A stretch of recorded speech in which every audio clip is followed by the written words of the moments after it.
bouillonnant, Seigneur Jésus-Christ. Que nous ayons toujours les yeux fixés vers toi, le chef et le consommateur de notre foi. Et jusqu'à ton retour, rends-nous bienveillants, fais de nous des sentinelles, Seigneur Jésus-Christ. Veillons et prions, Jésus, jusqu'à ton retour. Et donc la louange, l'adoration et le remerciement que nous te devons. Encore merci parce que tu nous offres de ta grâce chaque jour. Et tu es avec nous tous les jours jusqu'à la fin du monde, Seigneur Jésus-Christ. Merci, Seigneur Jésus-Christ, pour cette grâce imméritée, Seigneur Jésus-Christ, de ta part. Merci encore de nous avoir choisis avant la fondation du monde, afin que nous soyons tes enfants. Que toute la gloire, tout l'honneur, toute la puissance, que tout genou fléchisse au nom puissant, au seul nom puissant de Jésus-Christ, pour cela aussi des siècles, au siècle des siècles. Amen. Amen. Amen. Nous voulons lire la parole de Dieu et nous laisser exhorter par elle. Dans le livre d'Hébreux, au chapitre 2, Hébreux chapitre 2, à partir du verset 11 jusqu'au verset 13 et du verset 16 jusqu'au verset 18. Hébreux chapitre 2. Merci. Hébreux chapitre 2. À partir du verset 11, je vais demander au frère André de lire. Hébreux chapitre 2, à partir du verset 11 jusqu'au verset 13, et puis du verset 16 au verset 18. Hébreux chapitre 2, à partir du verset 11 jusqu'au verset 13, et de 16 à 18. Je lis la parole de Dieu. Hébreux 2, verset 11. Car celui qui sanctifie et ceux qui sont sanctifiés sont tous issus de seul. C'est pourquoi il n'a pas honte de les appeler frères. Lorsqu'il dit « J'annoncerai ton nom à mes frères, et je te célébrerai au milieu de l'assemblée. Et encore je me confierai à toi, et encore, me voici, moi et les enfants que Dieu m'a donnés. » Amen. Et ensuite, à partir du verset 16 jusqu'au verset 18, toujours le même chapitre. Car assurément, ce n'est pas à des anges qui viennent en aide, mais c'est la postérité d'Abraham. En conséquence, il a dû être rendu semblable en toutes choses à ses frères, afin qu'il soit un second sacrificateur miséricordieux et fidèle dans le service de Dieu pour faire l'expiation des péchés du peuple. Car du fait qu'il a souffert lui-même et qu'il a été tenté, il peut secourir ceux qui sont tentés. Amen. Amen.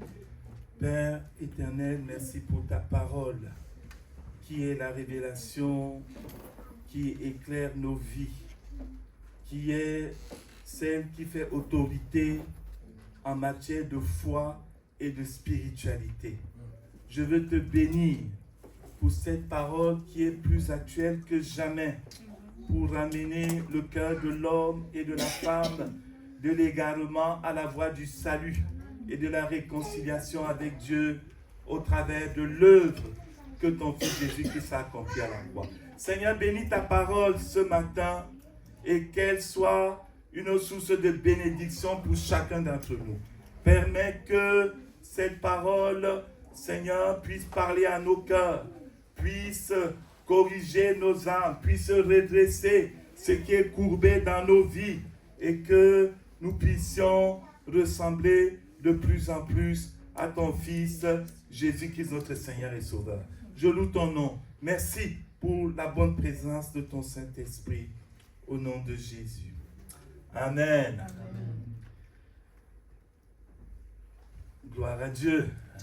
Nous voulons bénir le Seigneur pour pour sa bonne présence ce matin au milieu de nous. Il arrive parfois que des gens qui ont réussi dans la vie ou des gens qui ont du succès dans leurs affaires et qui forcent, n'est-ce pas, notre admiration. Il arrive parfois que ces gens soient dans leur vie privée, dans l'affliction, dans la tristesse,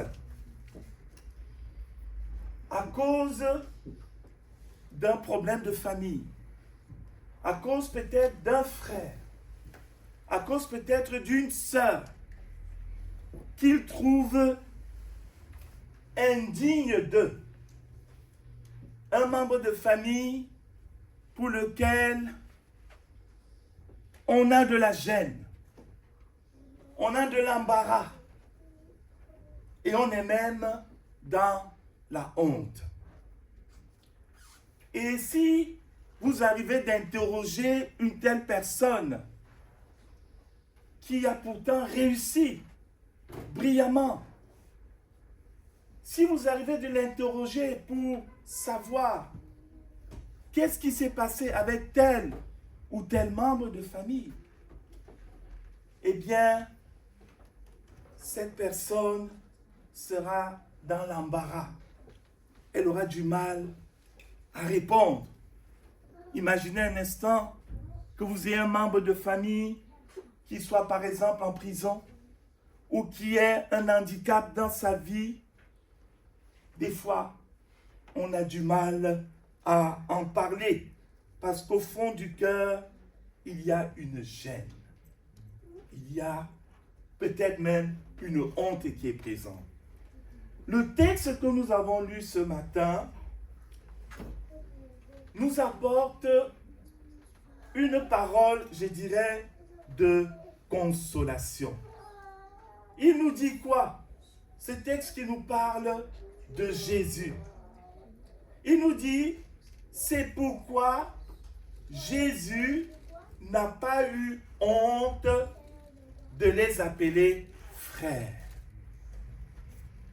Lorsqu'il dit, j'annoncerai ton nom à mes frères, je t'ai célébré au milieu de l'assemblée, et encore, je me confierai en toi, et encore, me voici, moi et les enfants que Dieu m'a donnés.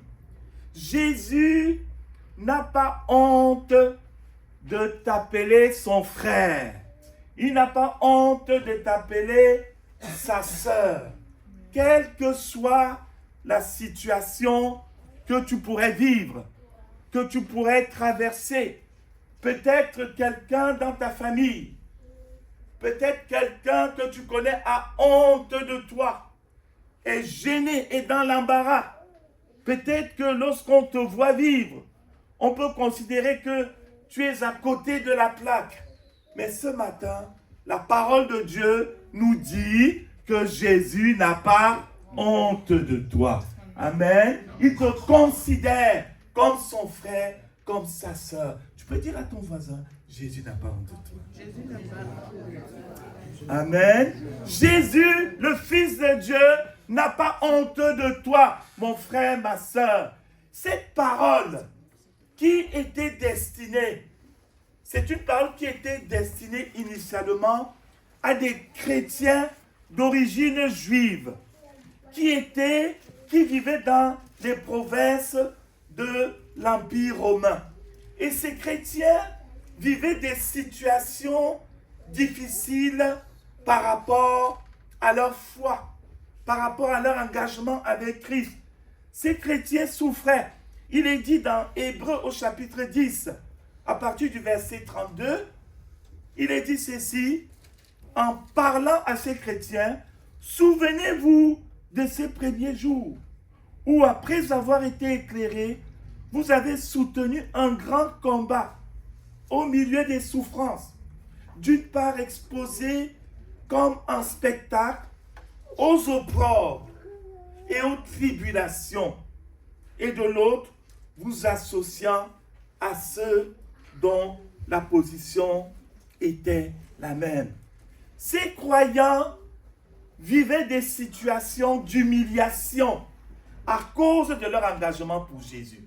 Ces croyants étaient mis à l'écart, étaient pointés du doigt. Peut-être qu'on leur faisait le reproche, mais toi tu n'arrêtes pas de prier. Tu parles toujours de Dieu. On les accusait, on les indexait. Ils vivaient des situations de souffrance et de persécution parce qu'ils avaient accepté Jésus. Et cette parole leur est adressée parce que certains de ces croyants étaient dans l'embarras au point de vouloir penser à abandonner Jésus. Vous savez, suivre Jésus est une bonne chose. Amen. Suivre Jésus est une bénédiction. Mais je voudrais aussi te dire que suivre Jésus peut te causer des problèmes. Amen. C'est une vérité. Nous ne devons pas l'exclure de nos yeux pour embrasser une foi chrétienne qui serait idyllique. Suivre Jésus peut te causer des problèmes, mon frère, ma soeur. Suivre Jésus peut t'amener à subir des situations désagréables. Des situations qui, n'est-ce pas, peuvent t'entraîner à te demander, est-ce que je continue? Je fais quoi? Cette parole qui est là, qui nous dit que Jésus n'a pas eu honte. Jésus n'a pas honte de t'appeler ton frère, son frère, sa sœur. Souvenez-vous comment la Bible nous parle de Job, cet homme dont Dieu était fier. Dieu était fier que Job soit son enfant. Je voudrais te dire ce matin que Dieu est fier que tu sois enfant de Dieu, que tu aies donné ta vie à Jésus. Dieu est fier de toi. Dieu est fier de toi. Dieu n'a pas honte de toi. Jésus n'a pas honte de toi. Bien-aimés frères et sœurs, quand bien même tu devrais traverser des moqueries, quand bien même tu devrais être mis à l'écart, quand bien même tu serais en minorité, alors que tu as des valeurs qui sont justes, qui sont pures, quand bien même ton point de vue, qui n'est pas ton point de vue, qui est celui de la parole de Dieu, serait mis à l'écart et que ça te mettrait dans l'embarras. Jésus n'a pas honte de toi, il n'a pas honte de t'appeler son frère, sa sœur. Arrêtons-nous ce matin sur cette parole, sur ce texte, pour en tirer les trésors cachés et voir ensemble quel en est l'impact pour nos vies. Vous savez, un frère ou une sœur, c'est quelqu'un avec qui on a une relation de parenté spécifique. Amen. Une relation de parenté forte. Un frère, une sœur, c'est quelqu'un avec qui on partage les mêmes parents. On a les mêmes parents. On a les mêmes parents. On est issus d'une même personne. Un frère, une sœur, c'est aussi peut-être quelqu'un qui a reçu les mêmes valeurs que nous. Nous avons mangé la même soupe ensemble. Nous avons vécu des moments ensemble, peut-être dans l'enfance, dans la jeunesse. Un frère, une sœur, c'est celui avec qui on partage le même héritage. Le même héritage. Le même tronc, je dirais, d'histoire. On est unis dans un lien d'amour. Même si nous savons que de nos jours, il y a des familles où tout cela vole en éclats. Mais la parole de Dieu reste la référence en matière de foi et de spiritualité. Et elle nous dit que Jésus n'a pas eu honte de nous appeler son frère ou sa sœur. Et c'est le Seigneur Jésus lui-même qui a institué cette nouvelle relation familiale. Souvenez-vous de cet épisode qui nous est raconté dans l'évangile de Matthieu, au chapitre 12, où Jésus est en train d'enseigner les foules, d'annoncer le message du salut. Et pendant qu'il enseigne, la Bible nous dit que ses parents arrivent. Marie, avec ses frères et sœurs. Jésus avait des frères et sœurs dans la chair. Il y en avait plusieurs. Et la Bible nous dit que pendant qu'il enseigne, Marie, qui certainement avait eu des échos, où on lui a dit, ton fils là, il devient bizarre. Il est toujours avec les foules. Il ne fait que parler de Dieu. Peut-être qu'il a perdu la tête. Peut-être qu'il est... Et donc, Marie, qu'est-ce qu'elle fait? Elle prend les frères et sœurs de Jésus. Allons voir votre frère. Allons le chercher. Il est devenu bizarre. Et Marie arrive là où Jésus enseigne. Et comme elle n'ose pas aller interrompre son fils, elle envoie quelqu'un qui va dire à Jésus, Jésus, Marie est là, ta mère est là avec tes frères. Il t'appelle dehors. Viens, arrête d'enseigner, va les voir. Dans Matthieu au chapitre 12, verset 46, verset 47 nous dit, quelqu'un lui dit, voici ta mère et tes frères sont dehors. Et il cherche à te parler. En réalité, il ne cherchait pas à parler à Jésus. Il cherchait à extirper Jésus de cette situation où il passait son temps à enseigner. Il faut savoir que la famille de Jésus était gênée du Seigneur Jésus. Il trouvait qu'il en faisait de trop. Il trouvait qu'il ne suivait pas la doctrine qui était celle qui était enseignée et qui était acceptée par tout le monde. Et qu'est-ce que Jésus va répondre à cet homme qu'il appelait? Jésus lui dit, qui est ma mère? Et qui sont mes frères? Puis, il étendant la main, il étendit la main sur les disciples qui étaient là autour de lui et il dit, voici ma mère et mes frères et ma sœur, car quiconque fait la volonté de mon Père qui est dans les cieux, celui-là est mon frère et ma sœur et ma mère. Amen. Amen. Amen. Quiconque fait la volonté de Dieu est le frère, la sœur, la mère de Jésus. Le Seigneur va étendre, va définir un nouveau lien de parenté qui n'est pas réduit au lien de parenté naturel que nous connaissons. Nous devons savoir que ce lien de parenté naturel est de Dieu. C'est Dieu qui a voulu qu'il soit. Mais sachons aussi que ce lien de parenté naturel est limité à la vie terrestre. Il est limité à la vie terrestre. Mais le seul lien de parenté qui va subsister au-delà de la mort, c'est ce lien qui nous unit à Jésus. Amen. Celui-là qui est le frère, la sœur ou la mère de Jésus parce qu'il s'est engagé à accomplir la volonté de Dieu. Et l'évangéliste Jean confirme cette définition lorsqu'il nous dit ceci dans Jean au chapitre 1. Jean chapitre 1, verset 12, nous dit quoi?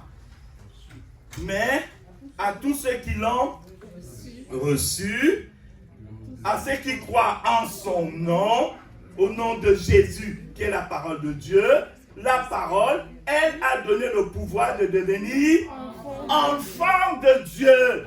Nous rejoignons la nature de Jésus, le Fils de Dieu. Nous devenons enfants de Dieu. Le pouvoir de devenir enfants de Dieu, lesquels sont nés, non du sang, on n'est plus dans le lien de parenté humain, ni de la volonté de la chair, ce n'est pas le choix des hommes et des femmes, n'est-ce pas? Ni de la volonté de l'homme, mais de Dieu. Amen. Tu es né de Dieu, mon frère, ma soeur. Toi qui as accepté Jésus-Christ dans ta vie, tu es passé de la mort, n'est-ce pas, à la vie, à cause de l'œuvre accomplie par le Seigneur Jésus. Amen. Amen. Tu es frère de Jésus. Tu es sœur de Jésus. Et tu sais, entre frères et sœurs, il y a souvent un lien de secours mutuel. Hein? Quand j'étais menacé à l'école primaire par certains élèves, je disais, je vais appeler qui? Mon grand frère. Et quand tu vas appeler ton grand frère, tout le monde se calme. Quand on sait que ton grand frère est un baroudeur, tout le monde se calme. Ce lien de parenté est un lien qui est une grâce que Dieu nous donne en Jésus-Christ. J'annoncerai ton nom à mes frères. Jésus est venu révéler le nom de Dieu à ceux et celles qui se tournent vers lui. Tous ceux et celles qui ont fait ce choix, n'est-ce pas, de marcher à la suite du Seigneur Jésus. Tous les frères et sœurs de Jésus, donc nous qui sommes là ce matin, et d'autres qui sont dans d'autres assemblées, et d'autres qui ne sont plus de ce monde, parce qu'ils sont déjà dans la présence de Dieu. Leur esprit est dans la présence de Dieu, où ils attendent la résurrection des morts, n'est-ce pas, bien-aimés frères et sœurs, c'est tout ce peuple-là qui constitue, n'est-ce pas, les frères et sœurs de Jésus. Amen. Amen. Jésus nous a intégrés dans sa famille. Nous devons comprendre cela. Jésus nous a intégrés dans sa famille. Nous ne sommes pas des enfants légitimes de base. De base, nous appartenons à l'ennemi de nos âmes. De base, nous étions éloignés de Dieu. Nous étions égarés. Nous étions perdus par nos offenses. Cela nous est rappelé dans Éphésiens au chapitre 2. Nous marchions chacun loin des valeurs de Dieu. Je ne sais pas, moi, comment tu vivais quand tu ne connaissais pas Christ. Je ne sais pas qu'est-ce que tu pratiquais. Mais la Bible dit que nous étions, n'est-ce pas, entraînés par les convoitises de la chair. Nous vivions selon nos désirs. Nous n'avions pas de compte à rendre à Dieu. Nous étions perdus par nos offenses et nos iniquités. Et nos vies ne glorifiaient pas Dieu. Et lorsqu'aujourd'hui, on se souvient de cette vie-là, on en a honte. N'est-ce pas vrai? Quand tu te souviens de ce que tu faisais avant, tu en as honte. Tu peux te dire, mais comment j'ai pu vivre comme cela? Mais oui, c'est la vie qui est menée lorsque on ne connaît pas la grâce de Dieu, lorsqu'on est, n'est-ce pas, endurci de cœur. Mais Jésus nous a acceptés comme faisant partie de sa famille. Dieu nous a adoptés comme ses enfants le jour où nous avons fait le choix de placer notre confiance en Jésus-Christ qui est mort à la croix pour nos péchés. Jésus a payé le prix de notre intégration dans la famille de Dieu. Amen. La Bible dit que nous étions des oliviers sauvages. Nous ne faisions pas partie du peuple de Dieu. Nous en étions exclus. Bien-aimés frères et sœurs, il est très important de réaliser la profondeur des privilèges que Dieu nous a donnés en Jésus. Nous ne faisions pas partie de la famille de Dieu. Dis cela à ton frère à côté. Tu ne faisais pas partie de la famille de Dieu. Je n'en faisais pas partie. Amen. C'est Jésus qui est venu nous chercher. Lorsqu'il a donné sa vie en sacrifice à la croix, il a brisé les chaînes qui nous enchaînaient. Il a brisé les liens qui nous liaient, n'est-ce pas, à l'ennemi de nos âmes, au père du mensonge. Et Jésus nous a attirés à lui. Il nous a attirés et intégrés dans sa famille. La Bible dit que nous sommes devenus des héritiers de Dieu, co-héritiers avec Christ. Souvenez-vous, j'ai dit au début qu'un frère, une sœur, c'est celui ou celle avec qui tu partages l'héritage. Nous sommes devenus ses frères et sœurs d'une manière pleine, d'une manière entière. Non pas un frère qu'on accepte, bon, tu es mon frère quand même, mais quand on commence à parler des choses sérieuses de la famille, on te met à l'écart. Non, parce qu'il y a ça dans certaines familles, où on parle des choses sérieuses seulement avec certains, et on ignore les autres. Ce n'est pas de cela dont il s'agit ici, mais il est question d'une adoption pleine, d'une adoption totale. Et il est important pour nous d'avoir devant nous ces choses lorsque suivre Jésus commence à nous créer des problèmes. Il faut avoir cela devant ses yeux. Et ces chrétiens d'origine juive avaient perdu de vue cela. Ils avaient perdu cela de vue. Et comme ils souffraient à cause de l'évangile, comme ils étaient méprisés à cause de l'évangile, comme on les mettait à l'écart, comme on les persécutait, eh bien, ils commençaient à se poser des questions. Quel intérêt ai-je à me créer des problèmes en suivant Jésus? Pourquoi continuer à le suivre? Pourquoi continuer à le suivre? Mais l'auteur de l'Épître aux Hébreux leur rappelle ce privilège qu'ils ont en Jésus. Le Fils de Dieu n'a pas eu honte de les appeler ses frères ou ses sœurs. Et pour mieux apprécier ce que Jésus a accompli pour nous, la grâce qui nous a été faite, c'est une grâce, mon frère, ma soeur. Ce n'est pas un mérite. Et cela nous responsabilise davantage. Ça nous responsabilise davantage. Mais pour mieux apprécier cela, regardons un peu l'exemple de quelques personnages bibliques. Le premier exemple qu'on va voir, c'est celui de Moïse, qui nous est donné toujours dans le livre d'Hébreux, au chapitre 11, à partir du verset 23. Hébreux au chapitre 11. Amen. Bienvenue à notre frère Ange. Hébreux au chapitre 11, à partir du verset 23. Nous dit quoi? C'est par la foi que Moïse, à sa naissance, fut caché pendant 3 mois par ses parents, parce qu'il vit que l'enfant était beau et qu'il ne craignit pas l'ordre du roi.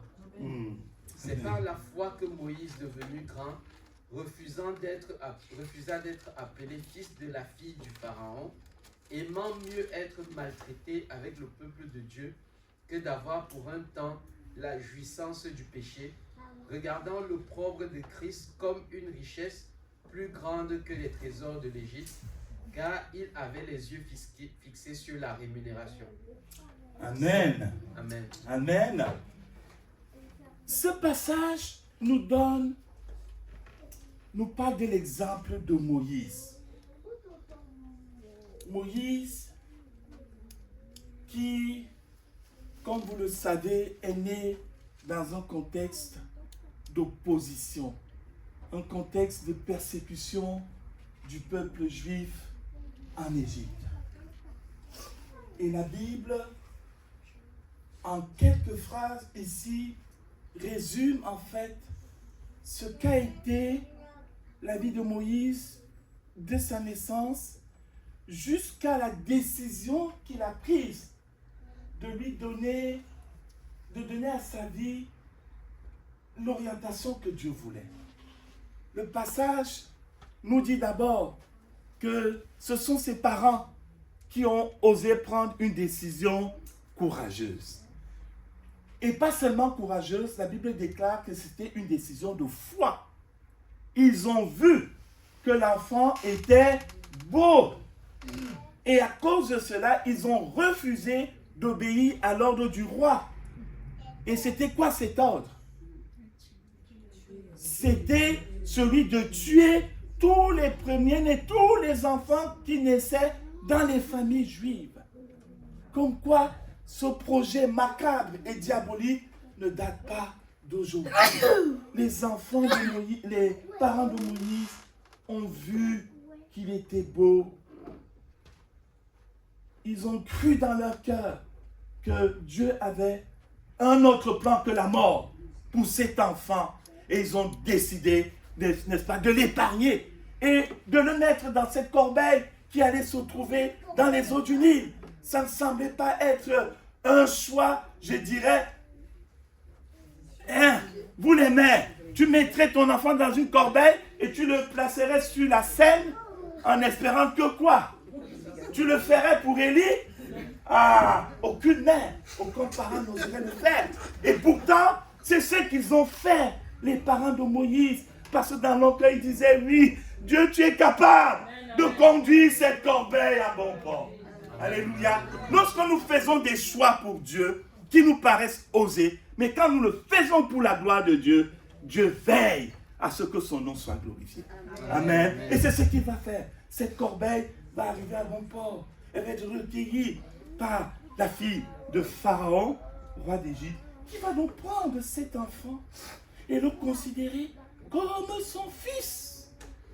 Elle va élever Moïse comme son fils. On peut penser qu'elle n'avait peut-être pas d'autres enfants. La Bible n'en dit rien à ce sujet. Mais Moïse va, n'est-ce pas, être... Pardon? Non, la fille de Pharaon. Voilà, je parle de la fille de Pharaon, pas des parents de Moïse. Donc, Moïse va ainsi être élevé par la fille de Pharaon. Il va rentrer dans les grandes écoles d'Égypte. Il faut savoir que l'Égypte, à l'époque, c'est l'empire le plus puissant du monde. C'est le plus grand des empires. Donc, faire ses études en Égypte, c'est être à la crème de la crème des grandes écoles.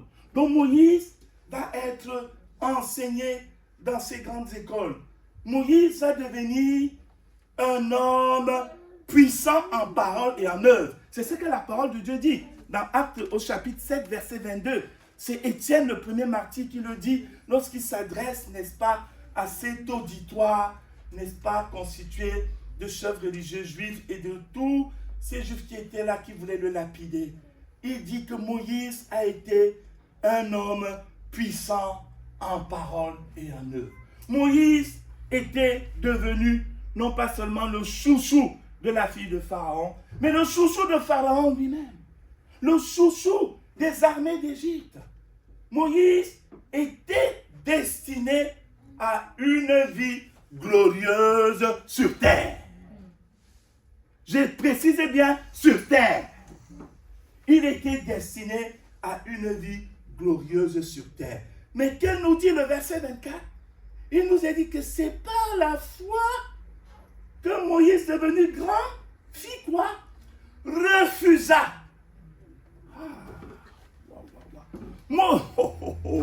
Moïse refusa d'être appelé fils de la fille de Pharaon. On a envie de dire à Moïse, mais c'est quoi Moïse? Tu aurais pu rester fils de la fille de Pharaon et aider ton peuple. Tu aurais pu rester. Un frère Moïse, tu penses que c'est en quittant cette place-là que tu vas aider le peuple de Dieu?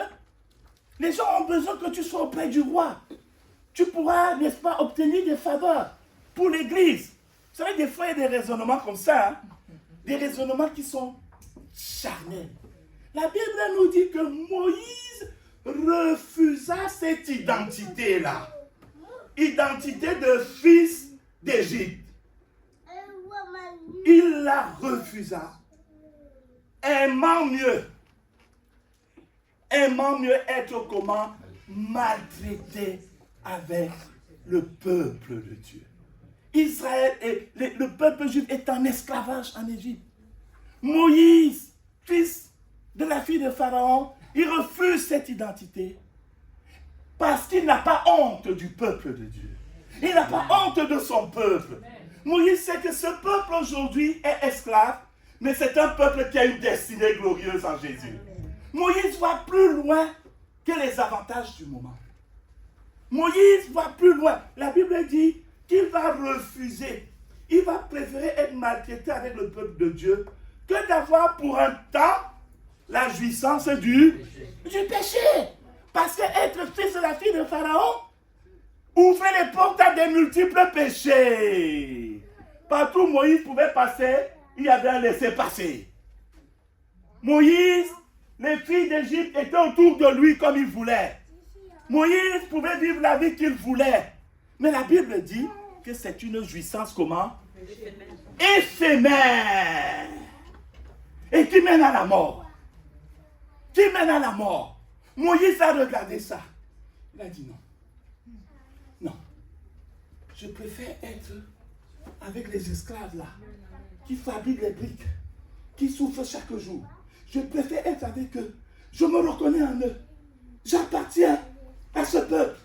Parce que ce peuple est celui de la promesse que Dieu a faite à nos ancêtres Abraham. Ce peuple est ce peuple en qui Dieu a promis la venue d'un sauveur, du Messie. C'est pourquoi la Bible dit que Moïse regardait à quoi? À l'opprobre de Christ. L'opprobre. Le mot opprobre, ça veut dire quoi? La honte. La Bible ne dit pas que Moïse regardait à la gloire de Christ, mais à l'opprobre. Suivre Jésus fait honte. J'entends pas vos amens. Mais la Bible dit que suivre Jésus fait... Il y a de l'opprobre à suivre Jésus. Ça veut dire que parce que tu suis Jésus, tu vas avoir des situations où tu vas être humilié. Tu as encore prié aujourd'hui, arrête ta prière. Ça blesse. Une fois, on m'avait dit, ouais, toi tu es toujours là, tous les matins, tu pries. Vous priez seulement. J'ai dit, ouais. Je ne fais pas que prier, je prie, mais ça, après je me lève, je vais au travail. Celui qui m'avait dit ça, il n'est plus de ce monde. Il n'est plus de ce monde. Il y a une humiliation quand tu suis Jésus. Il faut que tu saches cela. Sinon, tu vas te décourager. Quand l'humiliation arrive, tu vas dire, ouais, je ne comprends pas. Moi, je prie tous les jours, je lis la Bible, Pourquoi pas? Et pourquoi pas? Et Jésus alors? Lui qui aimait son Père jusqu'au bout, qu'est-ce qu'il a eu? La croix. Dis à ton voisin, il y a une humiliation à suivre Jésus. Mais c'est une humiliation temporaire. C'est une humiliation temporaire. Amen. C'est une humiliation temporaire. Merci. Frère Emmanuel.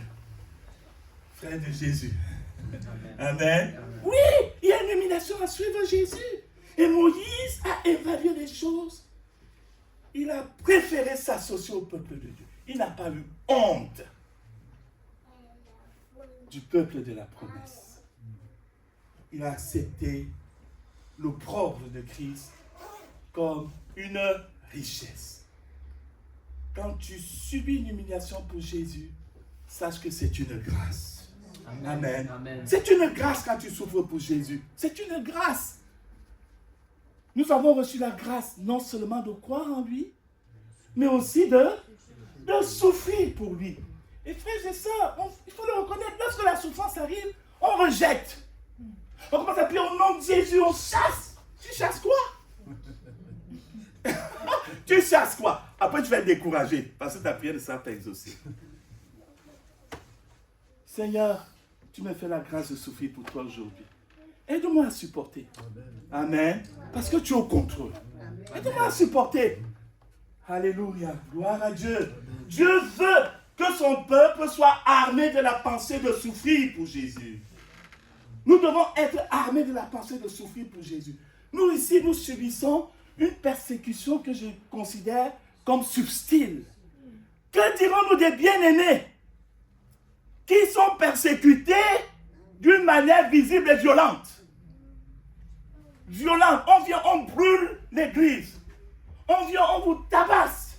D'autres, on vient avec des machettes, avec des flèches et je ne sais quoi.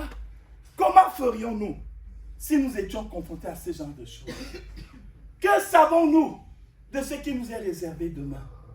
Bien-aimés frères et sœurs, arrêtons de vivre une vie chrétienne qui est une vie chrétienne bonbon, sucette, glace, crème. Bien-aimés, c'est une réalité. Armons-nous de la pensée de souffrir. C'est ce que Pierre dit aux chrétiens. Armez-vous de la pensée de souffrir. Tu peux le dire à ton voisin. Mon frère, arme-toi. Tu dis, c'est pas facile, mais arme-toi de la pensée de souffrir. Alléluia. Amen. Parce que si tu ne le fais pas, tu sais ce qui nous est arrivé? J'ai entendu cette histoire d'un bien-aimé. Finalement, il était persécuté. Et il a dit, bon, on va mettre la foi chrétienne de côté. Maintenant, je vais régler ton compte. Hein? Régler le compte, c'est quoi? Se bagarrer. Parce qu'il n'était pas armé de la pensée de souffrir. C'est vrai, ça protège ta foi. Dieu au contrôle. Amen. Amen. Dieu est au contrôle. Dieu est au contrôle. Moïse va accepter cela. Et nous savons quelle a été la fin glorieuse de cet homme de Dieu. Amen. Si Moïse était resté fils de la fille de Pharaon, son nom ne serait même pas mentionné dans la Bible. Il serait passé à côté de la destinée glorieuse que Dieu avait pour lui. Il aurait vécu dans le péché, il serait mort dans le péché et il serait en enfer. Fais attention à tes choix de vie. Faisons attention à nos choix de vie. Dieu veut qu'on fasse des choix délibérés de refuser certaines choses parce que nous aimons Jésus. Amen. Refuse la vie du péché. Refuse la vie des convoitises mondaines. C'est une lutte, mais refuse. Refuse cela. Ça a l'air bon, mais c'est l'hameçon. Vous savez, une fois je faisais la pêche, allez, on mettait un morceau de verre, on mettait un verre de terre dans l'hameçon et on balance dans l'eau. Un poisson, il dit, ah c'est bon, il vient, et tu l'as attrapé. C'est ça le péché. C'est un hameçon. Une fois que tu es pris, c'est fini. Moïse, n'est-ce pas, va refuser. Et l'attitude de Moïse nous parle de celle de Jésus. Moïse, lui, a quitté la cour royale d'Égypte pour rejoindre son peuple. Mais Jésus a quitté quoi? Le ciel. La cour des rois, du roi des rois. Il a quitté ce ciel pour s'abaisser à notre niveau. La Bible dit, il est devenu comme un simple homme. Il n'avait rien pour attirer les regards. Physiquement, Jésus n'était pas forcément le plus bel homme. Parce que des fois, on a tendance à dire, ah, Jésus était très beau. Non! Jésus était comme toi, comme moi. Tu es un peu beau, tu es un peu belle. Mais bon, il y a d'autres qui sont plus beaux, d'autres qui sont plus belles. Il faut dire les choses, c'est pas vrai, frères et sœurs. Tu es beau, tu es belle, mais d'autres sont plus beaux et plus belles. Et d'autres sont encore plus beaux et plus belles. Et même celui qui est plus beau et plus belle, il va dire, ah, peut-être mon nez là, ah, peut-être telle chose. On a toujours des choses à dire que, bon, c'est pas comme ça devrait être. Mais Jésus est descendu du ciel de gloire. Il a accepté de quitter la gloire céleste pour venir dans ce monde et s'identifier à nous. Alléluia. Il n'a pas eu honte de s'identifier à nous. Il n'a pas eu honte. L'incarnation du Fils de Dieu, le fait qu'il soit devenu un homme, est un abaissement. C'est un choix volontaire de s'abaisser et de s'identifier à l'humanité déchue. Il va vivre comme nous. Jésus a eu faim, Jésus a eu soif, Jésus a pleuré, Jésus a été tenté comme toi et moi en toutes choses. Mais il n'a point péché. Amen. Il n'a point péché. Il est resté en communion avec son Père. Il n'a point péché. C'est pourquoi la Bible dit que Jésus est ce souverain sacrificateur, comment miséricordieux et fidèle. Comme il a été tenté, ce frère que Jésus, ce grand frère te comprend. Amen. Ce grand frère te comprend. Vous savez, pour ceux qui ont eu des grands frères, quand tu allais faire une bêtise, quand tu allais faire quelque chose de bizarre, tu viens dire à qui? À ton grand frère. Il dit, ok, on va rien dire aux parents. Ça reste entre nous. Ça reste entre nous.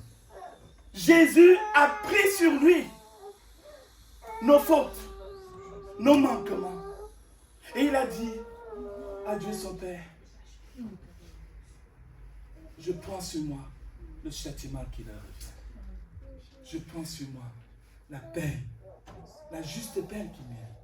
C'est pourquoi Ésaïe nous dit que le châtiment qui nous donne la paix est tombé sur qui? Sur notre grand frère, sur Jésus.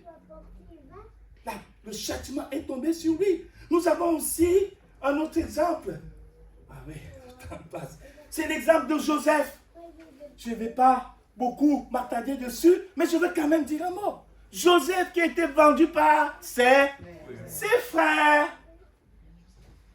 Le rêveur là. Celui qui croit qu'il va être au-dessus de nous. Ok, tu seras au-dessus de nous. En Égypte, on te vend comme esclave. On verra tes rêves là, ce que ça va donner. Et c'est comme ça que la vie de Joseph, à 17 ans, va tourner court. Vendu esclave. Il va se retrouver esclave en Égypte, dans la maison de Potiphar. Dans cette maison, on va l'accuser de violeur alors qu'il n'a rien fait. Le voilà en prison. De la prison, comme Dieu lui avait donné un don pour interpréter les rêves, il va passer de la prison au poste de premier ministre en Égypte. Et comme Dieu est fidèle, là, tout ce que Joseph avait annoncé va arriver. La famille va s'abattre et ses frères seront obligés de partir de là où ils étaient pour aller chercher des vivres en Égypte. Et là, Joseph reconnaît ses frères. Amen. Joseph reconnaît, la Bible dit ses frères. Tout le temps qu'il a passé en Égypte n'a pas changé son identité. Comme Moïse. Il est en Égypte, mais il sait qu'il est du peuple de Dieu. Il ne change pas d'identité. Je vais dire une chose, mon frère, ma soeur. Même si tu obtiens des promotions dans cette société, ne deviens pas une personne bizarre. Alléluia. Amen. Même si tu es devenu directeur ou secrétaire ou je ne sais qui là-bas, ne méprise pas l'évangile de Jésus. Dis toujours qui tu es. Amen. Je suis enfant de Dieu. Alléluia. Amen. Oh Seigneur, aide-nous. Aide-nous. C'est ma prière. Bien-aimés frères et sœurs, ce n'est pas facile à le faire. J'ai vécu quelque chose cette semaine où j'ai eu honte de moi dans mon cœur. J'avais honte, j'ai dit Seigneur, aide-moi. S'il faut qu'on soit élevé pour que quand il faut dire qu'on est de Jésus, notre bouche là se mette à bugger, non, je préfère ne pas être élevé. S'il faut que je me taise, sachant que si je suis en vie, c'est parce que Jésus m'a ramené de la mort. Amen. Moi, je serai mort. En 2020, je suis là en vie parce que Jésus l'a voulu. Et toi, tu es en vie pareil. Pareil. Beaucoup sont morts. Et tu es là. Tu as acheté la vie? Ceux qui sont morts, ils ont acheté la mort? Non. Donc, c'est une grâce. Donc, mon frère, ma soeur, quand bien même tu vas être élevé dans ton travail, ne tais pas ta relation avec Dieu. Oui. Ne tais pas tes valeurs tout en respectant les règles de la société. Je ne suis pas en train de te dire, va faire n'importe quoi parce que le pasteur a prêché. Non. Ce que je t'ai dit, je sais que Dieu te donnera la sagesse en toutes choses pour que tu comprennes bien ce dont nous sommes en train de parler. Et Joseph va être mis face à ses frères. Et la Bible nous parle de cette rencontre. Vous pourrez lire vous-même la parole de Dieu. C'est dans Genèse au chapitre 45. Où Joseph va parler à ses frères. Joseph va pleurer. Il va dire, je suis votre frère. Je suis votre frère. Et pendant que ses frères sont en train de se disputer entre eux pour dire, oui, mais c'est toi qui l'avais vendu. Ouais, moi je t'avais dit de ne pas le faire. Je le suis. Et ça se chamaille. Joseph dit, laissez tomber. Ne vous attristez pas. C'était le plan de Dieu. Waouh! Frères et sœurs, c'était le plan de Dieu quand on l'a vendu. C'est le plan de Dieu. Mais Joseph, il a mûri. Il voit les choses comme Dieu les voit. Je voudrais te dire, dans nos familles, hein, il y a chacun des tensions des fois. Il y a des tiraillements, on t'a même blessé. Pardon. Et j'entends pas un amen. Amen. Pardonne à ceux qui t'ont blessé dans la famille. Dieu fait concourir toutes choses au bien de ceux qu'il aime. Même les blessures qu'on t'a faites là, ça va contribuer à ton bien si tu acceptes de pardonner. Si Joseph n'avait pas pardonné, qu'est-ce qui se serait passé avec ses frères? Ah! Prison! Au fond du cachot. Ça leur aurait donné quoi?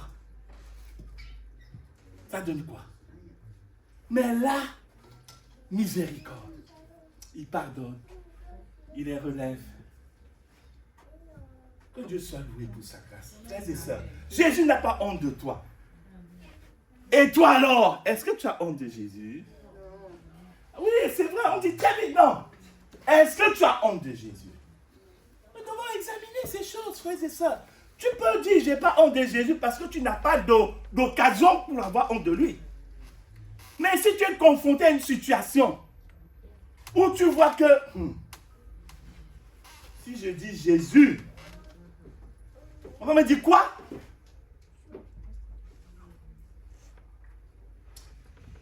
Dis à ton voisin, n'aie pas honte de Jésus. N'aie pas honte de Jésus. N'aie pas honte de Jésus. C'est aussi cela, l'enseignement que je vous ai donné de ce matin. Jésus lui-même dit, quiconque me reniera devant les hommes, moi aussi je le renierai devant mon Père qui est dans les cieux. Matthieu chapitre 10. Jésus dit, si tu as honte de moi, moi aussi j'aurai honte de toi. Donc Jésus est capable d'avoir honte de certaines personnes.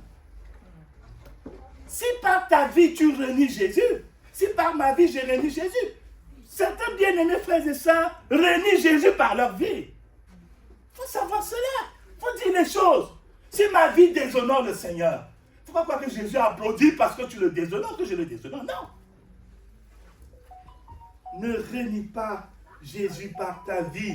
Et la parole de Dieu dit encore que nous ne devons pas avoir honte du témoignage que nous devons rendre pour Jésus. N'ayons pas honte du témoignage à rendre à notre Seigneur Jésus-Christ. C'est cela aussi ce que Paul dit à Timothée. N'aie donc point honte. 2 Timothée chapitre 1 verset 8.